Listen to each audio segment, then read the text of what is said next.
Hello students, today I am going to talk about regulation of gene expression in eukaryotes. So in eukaryotes we need regulation of gene expression for three reasons mainly. Number one is development. During development we need then differentiation tissue differentiation and tissue specific gene expression. Number three is for adaptation to the environmental signals. Now first is we have to remodel the chromatin structure in the eukaryotes. In the eukaryotes we have the chromatin structure, so we have to remodel it, known as chromatin remodeling. Chromatin remodeling. We have two types of chromatin in eukaryotic DNA. Number one is heterochromatin.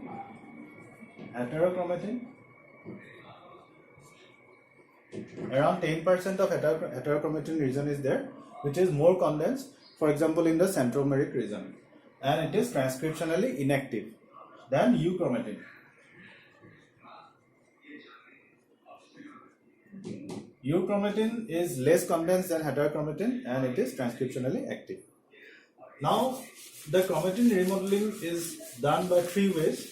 Number one, we have to alter the histone type of histone in that particular chromatin structure. Suppose in the euchromatin region, H1 is replaced by histone H3.3,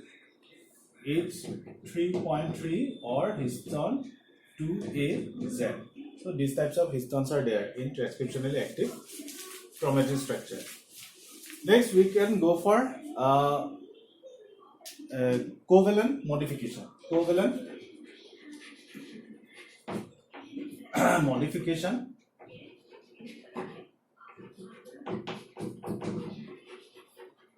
of the histones. Covalent modification may be methylation, acetylation, phosphorylation, like that.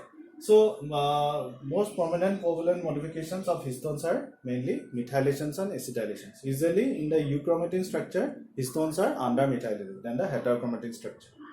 Next way we can go for using energy of ATP for repositioning of the nucleosomes. So these are the three ways by which we can go for chromatin remodeling. This is about chromatin remodeling. Then in both prokaryotes and eukaryotes, the transcriptional regulation is most prominent form of regulation of gene expression. So here there are some elements, cis-acting elements in the DNA for transcriptional regulation. One such element is known as enhancer.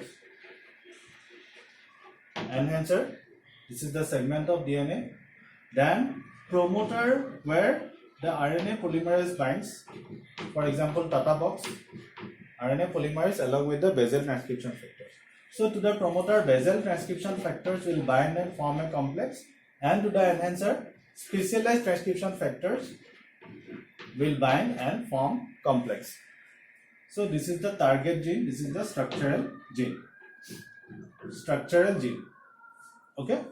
So these enhancer sequences may be very distant from the thousands of nucleotides away from the promoter region, and it can work both upstream, when present both upstream and downstream of the structural gene, and it usually works by facilitating the binding of the basal transcription factors to the Tata box.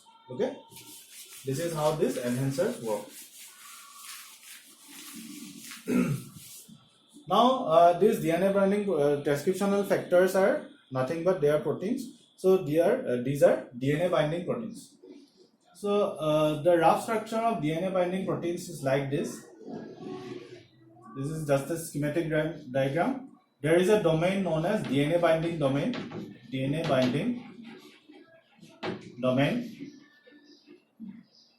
Then this is ligand binding domain.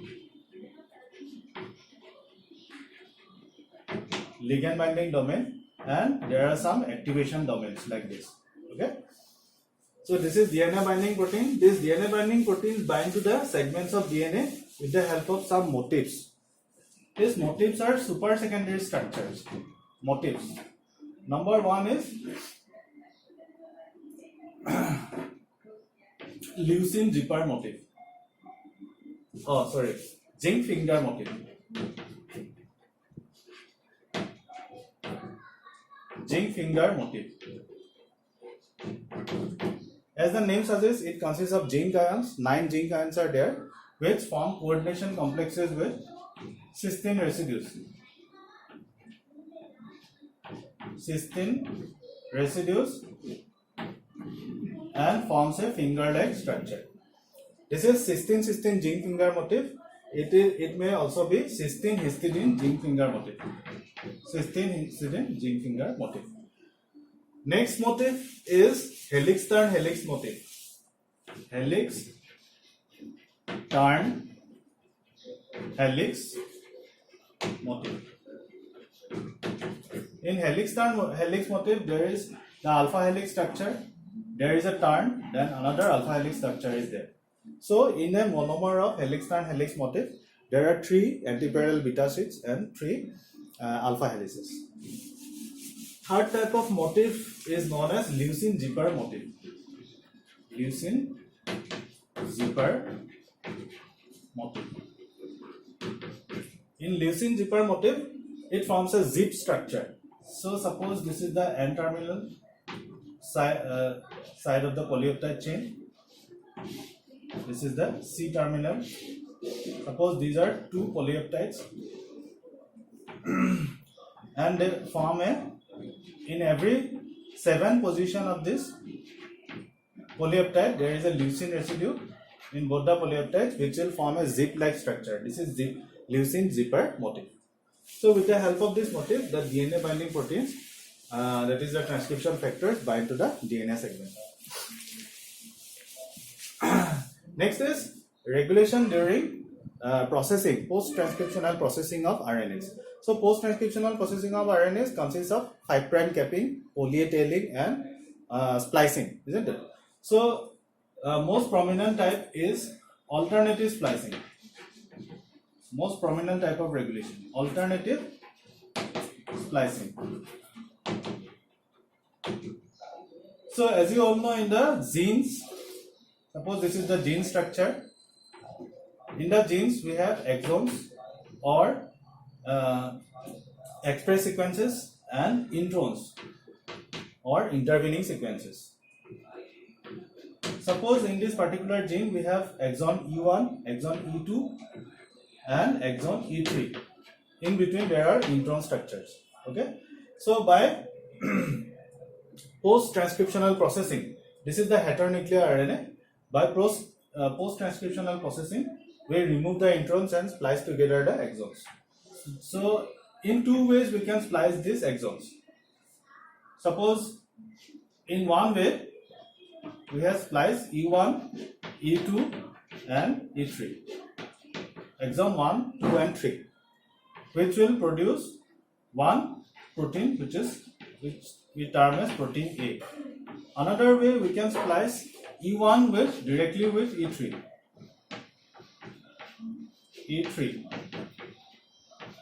which will be translated into another protein known as protein B. So that is how we can synthesize more than one type of proteins from the same heteronuclear RNA by alternative splicing. We can also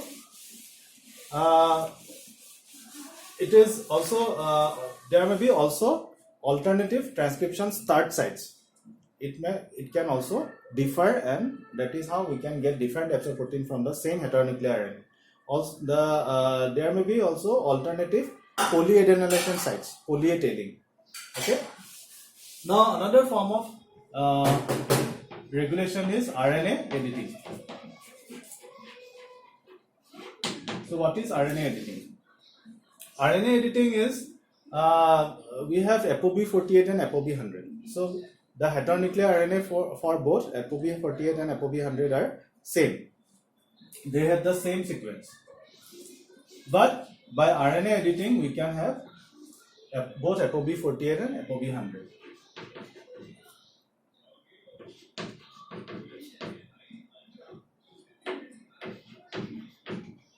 Suppose this is the heteronuclear RNA for ApoB100. So in between the genetic this triplet code CAA is there. Now in the intestine there is an enzyme known as cytidine deaminase. Cytidine deaminase,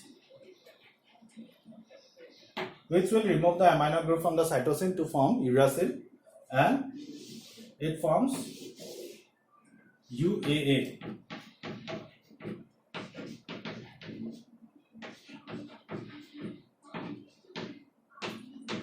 UAA, so which is a stop codon. So during translation, the translation starts in this portion, which is exactly at 48% of the ApoB100. So it is known as ApoB40. Here normally CAA codes for glutamine. Okay, so this is how by RNA editing we can have more than one types of protein from the same gene. Now we can also regulate the longevity of RNA. So how to regulate? There are some specific sequences which determines the lifespan of that particular RNA. For example, the RNA which have less longevity have a specific sequence of A in the 3' untranslated region. Suppose this is the mRNA having the 5' cap. 5' cap is there. Then 5' untranslated region is there. Coding region is there. This is the poly A tail. Okay. So in the 3' untranslated region, if that particular mRNA have A, then its lifespan is very small. So similarly, different types of sequences will determine the longevity of RNA. Next is gene silencing. Gene silencing. In gene silencing, after synthesis of the RNA, we can silence that RNA and prevent the translation of that particular RNA. So we have some RNAs which are non-coding RNA. They do not code for any protein. So they will be first cleaved. They form. Suppose this is the heteronuclear RNA immediately after transcription, hnRNA. This is a particular non-coding RNA, and which forms a hairpin structure, and by an endonuclease enzyme known as dicer, it is cleaved in between, and small segments of RNAs are formed, which around 22 to 23 nucleotides. That is why it is also known as microRNA. This microRNA hybrids with a target mRNA, which we need to degrade, and with the help of some protein factors, it cleaves this mRNA into small segments. So it degrades this mRNA. So this is known as gene silencing or RNA interference. It is done by microRNA, or in the laboratory we can synthesize some siRNA or small interfering RNAs also. This is gene silencing. Then is the gene rearrangement. Gene rearrangement. So for one example of gene rearrangement is immunoglobulin genes. So you know that we have the immunoglobulins are synthesized by plasma cells in our body. So we need millions of immunoglobulins to fight against millions of microorganisms, but we don't have that number of genes. So from the same genes, by genetic recombination or genetic arrangement, we can form billions of immunoglobulins. Now immunoglobulins, the structure have two heavy chains and two light chains. It has a Y-shaped structure like this. Two heavy chains are there, two light chains are there. So in both heavy chains and light chains, there is variable region and constant region. So by altering the variability of this variable regions, we can synthesize millions of immunoglobulins. So this is done by DNA recombination. For example, for heavy chain genes, the variable region is coded by these segments. This is the parent gene. Suppose n number of genes are there. Then D for diversity region, n number suppose D. Then joining segment J1 like n numbers. Then this joining segment joins the variable region with the constant region, C for constant. So these are the genes for variable region V, D, J. This is the joining segment between variable and constant region. So by genetic recombination, by DNA recombination, suppose we have chosen V2 from this, then D1 from this, and J2 from joining segment, and C. So by gene rearrangement, we can have different types of immunoglobulins. This is gene rearrangement. And the last is gene amplification. Gene amplification. What happens in the metazoans during development? Some proteins are needed in excess of quantities, like chorion proteins. So that synthesis of that protein is increased by increasing the gene content by gene amplification. Suppose 2 genes for chorion proteins are needed in increased quantity. Then there is repeated replication of that particular gene, forming numerous copies of that particular gene. So this is known as gene amplification. Gene amplification. So gene amplification has a negative side also.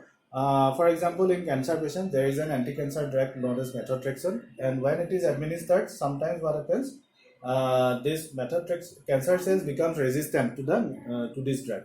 How? It is by gene amplification. So the mechanism of action of methotrexate is that it inhibits the enzyme dihydrofolate reductase.